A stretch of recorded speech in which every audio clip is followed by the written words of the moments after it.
नवदेरो वेझो ॻोठ बाजी ख़ान गोपांग में हथियारबंदनि जो घर ते हमिलो, हिकु ॼणो मारिजी वियो। हथियारबंदनि मोहम्मद हसन बाजी खे गोलियूं हणी क़त्ल करे छॾियो। इतलाह ते पुलिस पहुची मक़तूल जो लाश इस्पताल मुंतक़िल कयो, जॾहिं त ज़रूरी कार्रवाई बाद वारसनि हवाले कयो वियो आहे। अहम ख़बर खे ॾियूं पिया नवदेरो मां, जिते ॻोठ बाजी ख़ान गोपांग में हथियारबंदनि घर ते हमिलो कयो आहे, जंहिंमें हिकु ॼणो मारिजी वियो। हथियारबंदनि मोहम्मद हसन बाजी खे गोलियूं हणी क़त्ल करे छॾियो। इतलाह ते पुलिस पहुची मक़तूल जो लाश इस्पताल मुंतक़िल कयो, ज़रूरी कार्रवाई बाद वारसनि हवाले कयो वियो।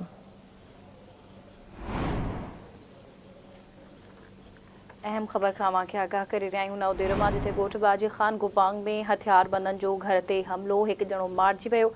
हथियारबंदनि मोहम्मद हसन बाजी खे गोलियूं हणी क़त्ल करे छॾियो। तफ़सील मालूम कंदासीं, असां सां लाइन ते मौजूदु आहे नई देर मां आवाज़ न्यूज़ रिपोर्टर मुमताज़ जाखरो।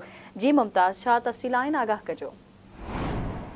जी, नवदेरो थाणे जे अदगोड बाजी ख़ान गोपांग में हथियारबंदनि घर में घिरी 34 सालनि जे मोहम्मद हसन गोपांग खे गोलियूं हणी क़त्ल। इतलाह ते नवदेरो पुलिस पहुची मक़तूल जो लाश खणाए अस्पताल पहुचायो, जिते लाश जी पोस्टमार्टम ऐं ज़रूरी कार्रवाई बाद लाश वारसनि हवाले कयो वियो आहे।